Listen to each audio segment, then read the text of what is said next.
Coach, how's it going? I'm doing good. How you doing? I'm doing okay. Obviously, I know you're new this year, new to the safety position, but Jamar Johnson was the guy that moved back there. I know obviously he had the incident in the Michigan game, but just how's he done? And I know he played in high school, but he was a Husky. How's he done this year, transition to that position in your view, and just how much progress has he made since preseason practice? Jamar's done a great job as far as just transitioning from the Husky position to the free safety.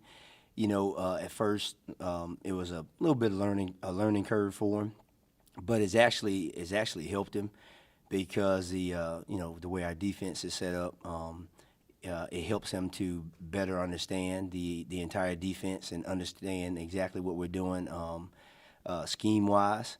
And so now he's one of those guys that he can play. We can get into a game, and if something happens, we can line him up at Husky.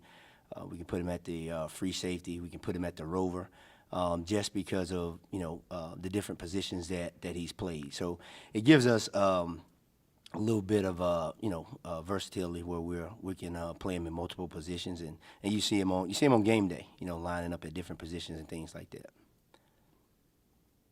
All right, Kevin, then Dylan.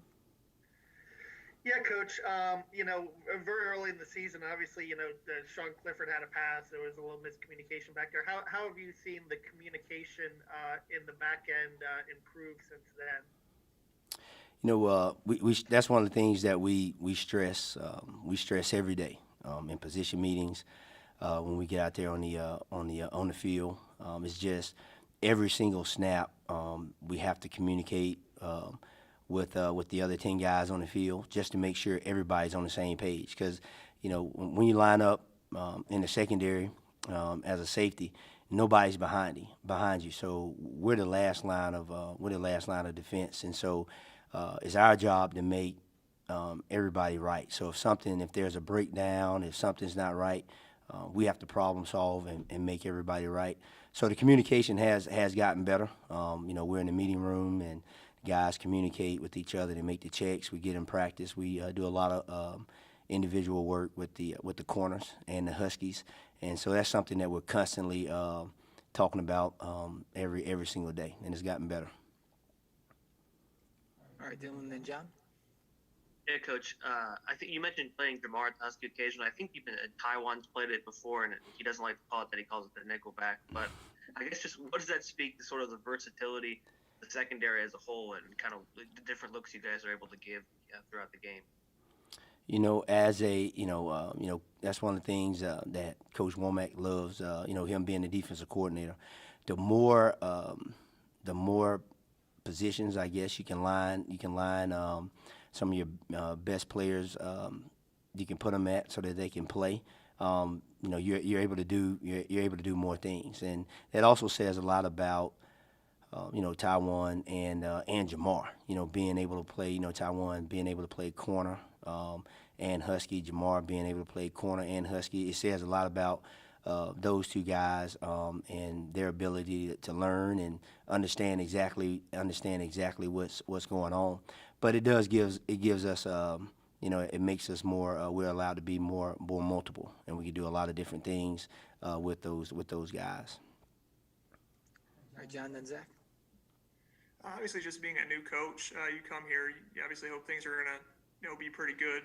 Obviously, they had an 8-win season last year, and now you're top 10 in the country playing Ohio State like this. I mean, how much was that the expectation when you came here that these are the types of games you'd be playing in, and what does it mean to you guys to have an opportunity like this so early in the season?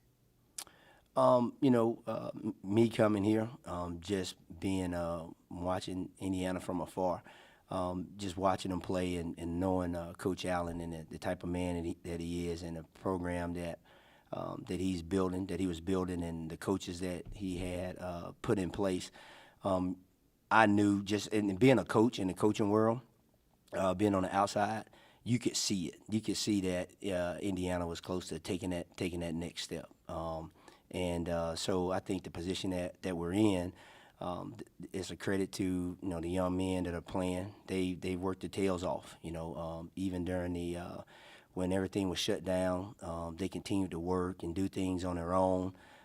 They came in, continued to watch tape, study film, and even though even when the season started, they haven't relaxed. They're still coming in watching tape on their own, and they'll get together in text messages and, hey, let's go study film, and things like that. So I think what you're seeing, you're seeing the success and the wins on Saturday, but there's a lot of hard work that the players are putting in behind the scenes, and just if you want something in life, you have to work. We have to work hard at it, and then hard work pays off, and they've been working their tails off, and that's what we're seeing. Right, Zach and Jordan.